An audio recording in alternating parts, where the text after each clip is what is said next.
para sa mga batang nagsusumikap na abutin ang kanilang mga pangarap. Para sa mga matatandang nangangailangan ng alaga, sa mga magulang na nagsasakripisyo para sa kinabukasan ng kanilang pamilya, sa mga nakaranas ng diskriminasyon. Nandito kami para sa inyo. Gabay, ang kaagapay sa inyong laban. Walang maiiwan, walang mapapabayaan. Gabay Party List. Serbisyong tapat, gobyernong para sa lahat.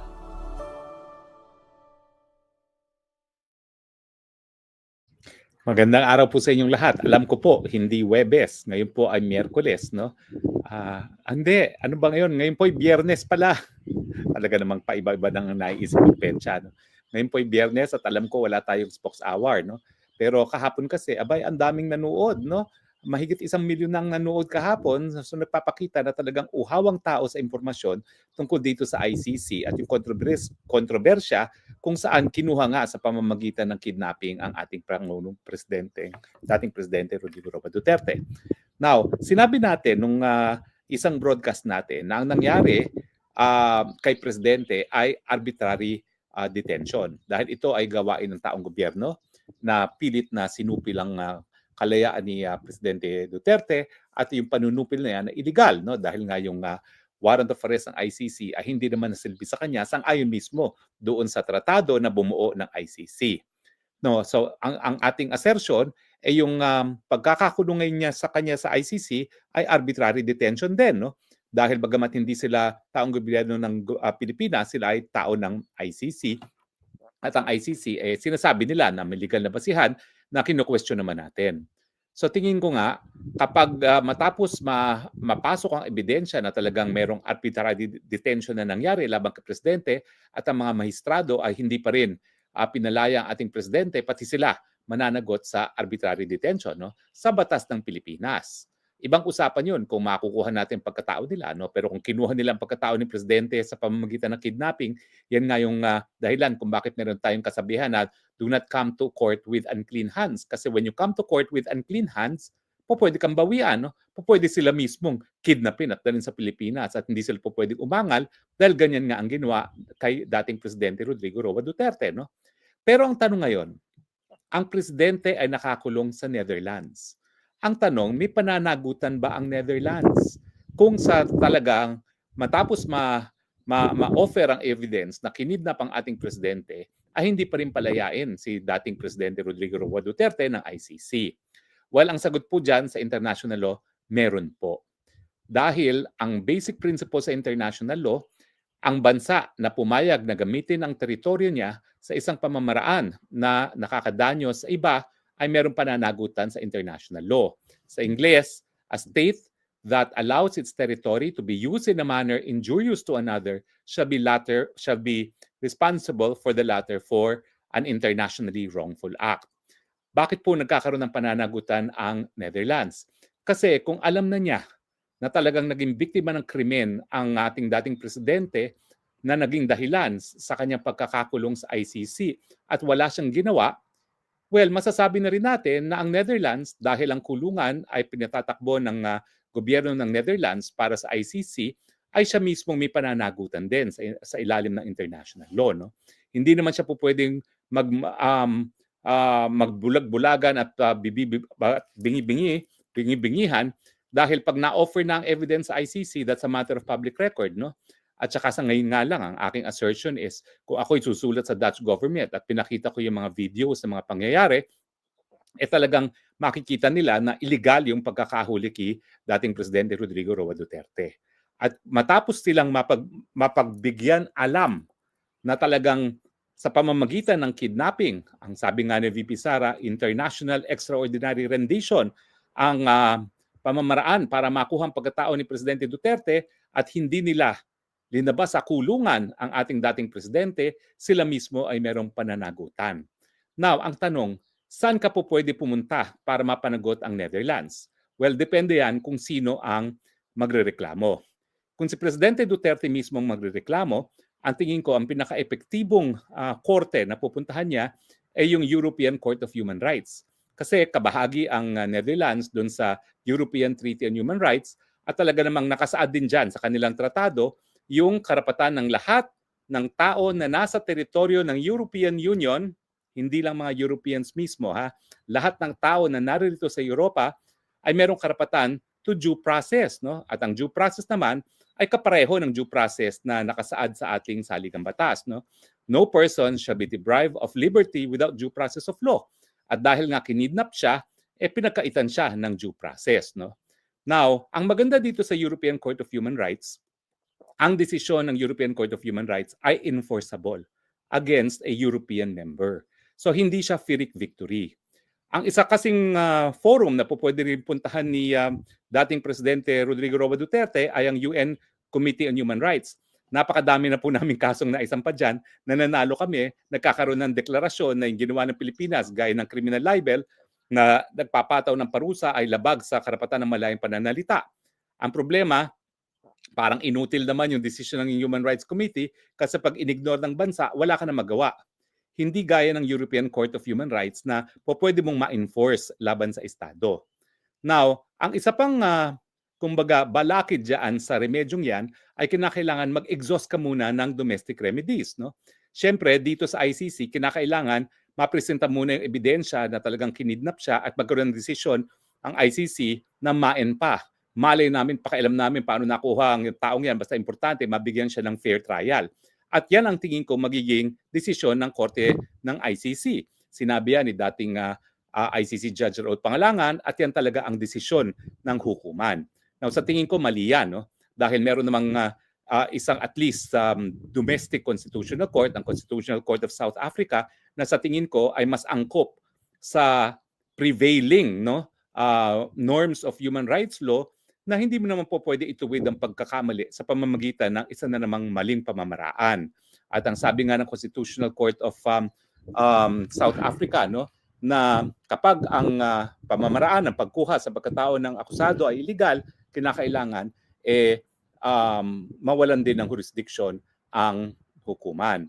Now, dito sa ICC, wala pang desisyon talaga na nagsasabi na kapag illegal ang pamamaraan ng pag-aresto ay mawawalan ng jurisdiction ang hukuman. Pero may mga kaso na nagsabi na pwedeng mangyari yan, and I quote, where the administration of justice is seriously compromised. Yan po yung desisyon sa kaso ng prosecutor versus Lumbanga. No? Tapos ang sinasabi doon, meron pong abuse of process kapag ang prosecutorial or state conduct shocks the conscience of the court, interferes with the accused's ability to conduct a defense, or undermines judicial integrity.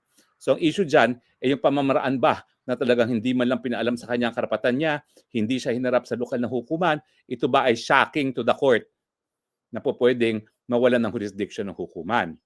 Now, meron pang isang decision din, bagamat ito naman ay sa ibang kaso, prosecutor versus Katanga and Nujodlo, which is also an ICC. No? Bagamat sinasabi nila na ang maling pamamaraan para nahuli ang akusado per se ay hindi yung resulta sa kawalan ng jurisdiction, pwedeng mangyari yan, and I quote, if they rise to a level that impairs fair trial or judicial integrity. So kapag talagang matindi yung paglabag sa karapatan ng tao, pwede naman talagang mawalan ng jurisdiction ang hukuman. So sa akin, sa tingin ko, bago makaakto ang kaparehong Committee on Human Rights at saka ang European Court of Human Rights, kinakailangan mag-decision muna ang ICC. Kapag dininay ng ICC na yung kidnapping ay hindi sapat na basihan para mawalan siya ng jurisdiction, pwede mo ngayon i-challenge yan na. Pero kinakailangan mag-challenge ka muna sa domestic court ng Netherlands. Dahil ang Netherlands naman duty-bound supposedly na respetuhin ang mga desisyon ng ICC dahil meron silang headquarters agreement.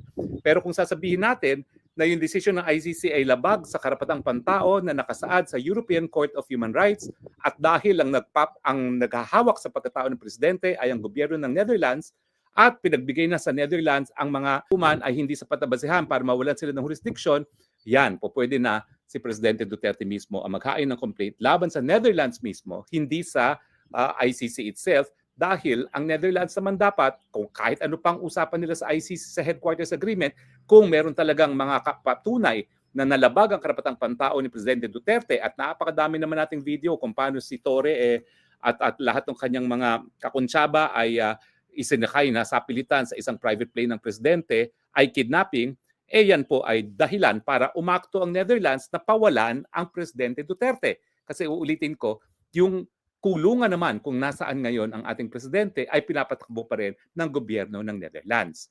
Now, bukod pa sa European Court of Human Rights at sa UN Committee on Human Rights, kung saan ang Presidente Duterte mismo ang pwedeng maghain ng mga complaints na yan, pwede rin ang Pilipinas mismo ay magsampa ng kaso laban sa Netherlands sa International Court of Justice. Bakit? Dahil meron nga tayong Universal Declaration of Human Rights at sasabihin natin na yung hindi pagkilos ng Netherlands para palayain ang tao na nakulong sa pamamagitan ng kidnapping ay labag sa karapatang pantao ni Presidente Rodrigo Roa Duterte.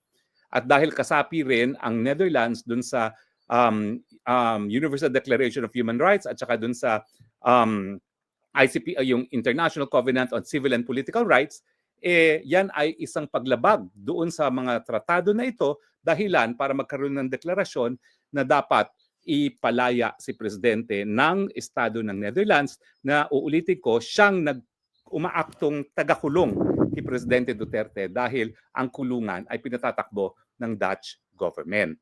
Now, of course, hindi mangyayari ito habang nandyan ang Marcos Jr. administration dahil ang Marcos Jr. nga gustong-gusto niyang nakakulong ang Presidente Duterte sa dahig dahil yan ay pamamaraan para mawala na yung tinik sa kanila. No? Ang natitira na lang tinik sa kanilang isipan ay si VP Sara at kaya nga seryoso sila na tatanggalin nila bilang presidente para wala nang balakid. Para si Lisa Araneta Marcos o si Tambaluslos o si Sandro Marcos in a few years, siyang magpatuloy ng Marcos Forever government. No? So, meron talagang remedyo pero kinakailangan either si presidente mismo ang magsampa ng reklamo sa Committee on Human Rights ng UN or sa European Court of Human Rights or ang gobyerno ng Pilipinas mismo ay ang magsasampa ng kaso sa International Court of Justice. Alam mo, hindi imposible yan. Kasi kapag nagkaroon ng people power at legal naman ang people power, kinikilala sa ating saligang batas, no? Talaga naman pong pwedeng si VP Sara na maging presidente. At kapag si VP Sara ng presidente, bakit hindi naman niya kukwestiyonin yung pamamaraan kung paano nakuhang pagkatao ng tatay niya on the assumption na on the existing jurisprudence, main pa nga ang sasabihin ng hukuman. Ang importante, mabigyan siya daw ng fair and impartial trial na sa tingin ko ay mali. Well, alam niyo po, si Judge Pangalangan is really my mentor in international law. Bagamat ang desisyon, siya talaga ang nagdesisyon na kunin ako na magturo sa UP College of Law at siya talaga nagtalaga sa akin bilang direktor ng Institute of International Legal Studies. Bagamat, kaya naman niya ako kinuha dahil doon sa teacher ko sa international law sa London School of Economics na kinikilalang Panginoon ng international law, no? Si Sir Eliyahu Lauterpact na namatay na. No? Yung mga panahon kasi noon, si Professor Lauterpact ang presidente ng ADB Tribunal, ang Secretary General ng Tribunal ay si Dean Raul Pangalangan. Kaya nga, bagamat naging teacher ko si Raul Pangalangan, hindi sa international law, sa obligations and contract, 225 lang ang grade ko doon. Talaga namang hindi ko makakalimutan yung grade ko doon sa 225 na yan, no, sa obligations and contract, kasi 5 units yan. So parang mediocre lang ako kay Raul Pangalangan pagdating sa international law. No? Pero ang sinabi talaga sa kanya ni Professor Lauterpact, "Uy, ba't hindi nagtuturo si Harry Roque sa College of Law mo, ha? Napakagaling yung batang yan." Okay, yun. Kaya tuloy, naimbita ko ni Raul Pangalangan. Tingin ko naman, dahil naniwala siya doon sa assessment ni Sir Eliyahu Lauterpact. No? Pero yung sinabi talaga ni Judge Pangalangan, former Judge Pangalangan ng ICC, ay di baliwala yung pamamaraan na nakuha yung pagkatao ng ICC. Sa akin naman, hindi ibig sabihin na palibasa ganyan ngayon ang desisyon ng korte na baliwalain ang pamamaraan dahil ang pamamaraan ay mali, hindi dapat tanggapin.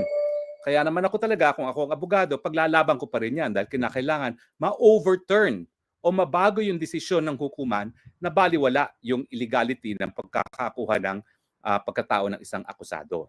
So malinaw po, no? Maraming remedies si Presidente Duterte, hindi lang sa ICC. Ang number one remedy syempre sa ICC na dahil sa illegal na aresto, dapat talaga ma-dismiss ang kaso laban sa kanya. Pangalawa, sa international law, bilang isang mamamayan ng mundo, pwede siyang pumunta sa UN Committee on Human Rights, pero walang pangil yan.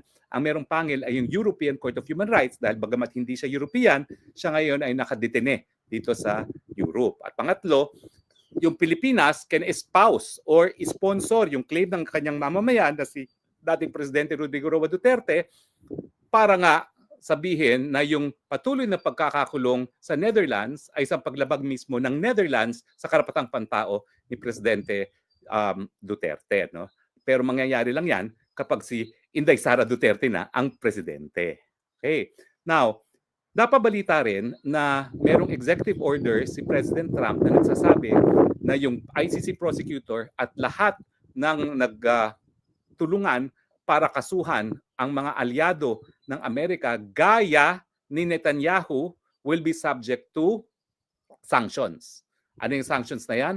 Freezing of assets at saka hindi pagbibigyan ng mga visa para hindi sila makarating sa Amerika. Now, masakit po yan kasi yung freezing of assets, napakalawak po ng kapangyarihan ng Amerika dahil sila nagkokontrol ng SWIFT account. Yung SWIFT account po niyan, yan yung pamamaraan para maglipat ng pera. No? At kapag yan ay subject ka to freeze, talagang lahat ng pera na papasok sa account mo, mafi-freeze. No? At syempre, masakit din na hindi sila makakapasok sa Amerika as a matter of privilege. No? Now, ang tanong, kasama ba si Presidente Duterte dun sa sakop ng executive order na lahat yung nakipagtulungan para maaresto ang mga kaalyado ng Amerika gaya ng Israel ay sakop ng executive order. Now, tinanong yan kahapon ni Senator Marcos sa kanyang hearing at ang sagot ko, po pwede. Bakit? Bagamat doon mismo sa EO, ang nabanggit ay si Netanyahu at Israel, nakasaad naman doon, lahat ng nakipagtulungan para kasuhan ang mga alyado ng Amerika gaya ng Israel. So, hindi siya exhaustive.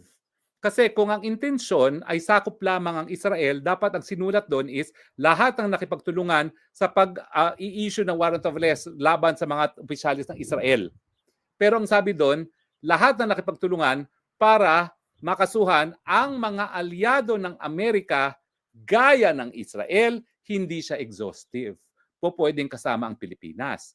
Tinuturing ba ni President Trump si Presidente Duterte, bagamat siya ay talagang very vocal, no, na talagang siya ay para sa Pilipinas at hindi sa para kahit kaninong banyaga na kaalyado? Well, ako po, testigo ako. Dahil ilang beses ko nakita na nag-usap ang Presidente Duterte nung siya ay nasa opisina at si Presidente Trump. At itong nangyari dun sa ASEAN Summit kung saan dumalo si President Trump. At ang aking obserbasyon noon hanggang ngayon ay parang BFF silang dalawa. Pinupuri pa nga ni Trump yung kanyang war on drugs at sinasabi niya na sa kanyang pangalawang termino, magkakaroon siya ng sariling war on drugs. At syempre alam natin yung war on drugs ngayon ang basihan kung bakit linilitis ang Presidente for Crimes Against Humanity dito sa ICC. So sa tingin ko, hindi lang kaalyado ng Amerika ang Pilipinas at talaga namang tayo ay non-NATO ally ng Amerika, kaya nga nandiyan ang mga base militar nila, no? Ayaw man natin na gustuhin. Pero close personal friend pa siya ni Presidente Duterte. So anong gagawin ko ngayon? Susulat ako sa State Department. Lahat yung mga nagsampa ng kaso, lahat yung nagbuyo, nadampahan ng kaso, yung Leila de Lima na yan, lahat yung mga nakipagtulungan para arestuhan si Presidente, dapat huwag sila mabigyan ng visa at lahat ng assets sila sa Amerika ma-freeze. Dahil yung lalo na yung mga miyembro ng gobyerno ni Marcos ngayon, lahat yan maraming tagong yaman sa Amerika. Ma-freeze lahat ng kanilang mga malamansyon, mga bayan at mga bahay at yung kanilang mga dollar deposits, ma-freeze lahat yan sa Amerika. Iisa-isahin na po natin yan. No? At syempre, malalaman lang natin kung sakop talaga ang mga Pilipino dito sa EO ni Trump laban sa ICC kung gigising na lang yung mga gabinete ni Marcos na nakipagkontsabahan para i-kidnap si Presidente Duterte papunta ng Hague, kung ang kanilang mga bank deposits, ang mga ari-arian sa Amerika, gaya ng mga malalaking mga mansyon nila dito sa Amerika, ay na-freeze na ng US government. At pag nangyari yon, doon natin malalaman, wow, sakop pala ang Pilipinas doon sa executive order ni Trump laban sa International Criminal Court. Diba? Ang saya-saya. Well, sumatital, ang moral of the story is crime does not and should never pay. Follow the golden rule. Kung ayaw nyo maging biktima ng paglabag ng karapatang pantao, huwag lumabag sa karapatan ng iba. Di naman sinasabi ni Presidente Duterte na wala siyang pananagutan altogether. Ang sinasabi lang niya, lahat ng gustong magdemanda sa kanya, di umano dahil sa paglabag sa karapatang pantao, gawin nyo yan sa Pilipinas dahil malayang bansa ang Pilipinas, soberenyong bansa at Pilipinas, at hindi kinakailangang mga dayuhang maghusga dahil sa Rome Statute mismo, no, ang mga dayuhan dapat lamang maghusga kung ang lokal na hukuman ay hindi makapagbigay ng katarungan na hindi naman po nangyayari sa Pilipinas. Bukas po ating mga hukuman, dyan po dapat sinampa ng mga nagrereklamo ang kanilang kaso sa laban kay Presidente Duterte. Tignan po natin ang mga comments. Si Mrs. Mami, hello Spox, Attorney Harry, Skipper 9898, good morning Attorney Roque. Si Jim Roland, good evening Attorney Roque, greetings from Norway.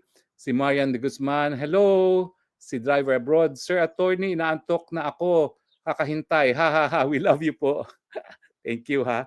Si Zaldi Ong, PDB Straight, si Mariano de Guzman, tagal makita at marinig si Spox ng bayan. Kaya nga po baka mag-araw-araw na ako kasi ang daming naghahanap sa akin no. Sabi ko habang wala naman ako masyadong ginagawa, edi mag-Spox hour na ako na mag-Spox hour. Nang sa ganun, hindi lang si Maharlika ang 3 times a day nag-live. Mariano de Guzman, tagal naman, excited na ako makita at marinig si Spox ng bayan. Mariano de Guzman, sana kasama si Maharlika para mas masaya. May chemistry kasi yan silang dalawa. Sobrang tawa ko pag nanood sa kanilang dalawa. Kayo, natutuwa ba kayo sa bangag, bangag, bangag, bangag, bangag, and niwi, niwi, niwi, niwi, niwi. Bayan nyo, hanapin ko si Maharlika. Narito pa po sa Hague si Maharlika. Uwi po siya sa A5. So baka pwede pa kami mag-live. Okay? Tapos si Reynario, good day. Mag-focus tayo sa ating efforts na lumusot ang 10 PDP laban, ang candidates election next month, 5-11-25 kasi pag na-impeach si VP Sara, sayang lahat ng efforts kahit na nakauwi pa si PRRD sa bansa. Tama po yan.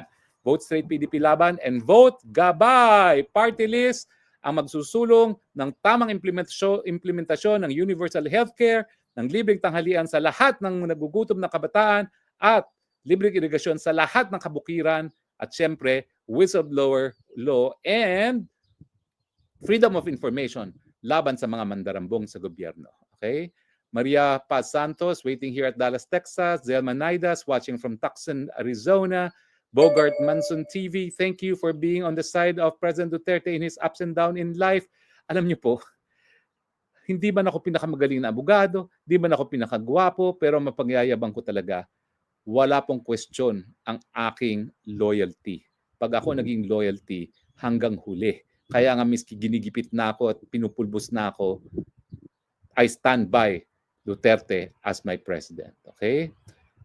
Bogart Monzon TV, promise God will guide and protect you always. Bogart Monzon TV, we missed you and President Duterte.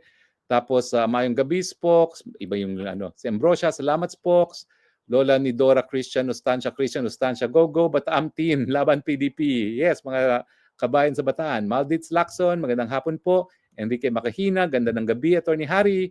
Tapos Nojivon Cadiz, hello Attorney. Simpleng Buhay Europa, hello sir, watching from Luxembourg. Ay, naku sayang, na-miss ko kayo sa Luxembourg, ha. Tapos si Drilon Asmar, kailangan managot ang ICT just sa ginawa nila sa batas ng Pilipinas. Ako rin po, tingin ko po talaga. Palibasa, wala na silang nagagawa, humanap sila ng magagawa, no, para hindi naman sila papetik-petik. Okay. Lacha Barrios, hello po Spox. Dorothy Dulagan, hello po Spox from Davao. Babes Turquiza, happy Friday Attorney Roque. Irish Sixto Au Catherine Makipalad, good morning Attorney Harry. Roque watching from Italy. Milagros Alvarez, Attorney, kamusta na po? Balita po kay Tatay Digong. Key Robin Mabato, sir, good day. Buy ko po moisturizing cream at sunblock cream kasi po iba init at lamig dyan. Totoo, ang itim-itim ko na po. Ang itim-itim ko na. Ano ba yan? Kasi alam niyo dito, malamig ka, hindi mo napapansin. Lakad ako ng lakad. Yan lang exercise ko ngayon kasi wala akong access sa gym. So araw-araw, 1 hour and a half ako na naglalakad. Matindi ang araw dito dahil pa-spring na. So alas 8, may araw pa rin. Joan Canoy Ambi, sir, ano po updates kita Tatay Digo? Makauwi ba siya watching from Kuwait? Ako po. meron po akong mga isusumite sa mga abogado mamaya dahil hindi ko po matanggap na halos 3 linggo na wala pa pong naifa-file sa ICC. May ginawa na pa akong for filing para po naman ma-actionan. At yan naman po ay maski hindi ako member ng legal team dahil wala naman pong question ng aking loyalty at pagmamahal kay Tatay Digong. Di ba po? Walang masama doon. Okay, maraming salamat po sa inyong patuloy na pagtangkilik ha. At sa muli nating pagkikita, ito po inyong Spokes ng Bayan nagsasabi, I love you Philippines. You're the only country that I love. You're the only country that I have. God bless the Philippines. Bye!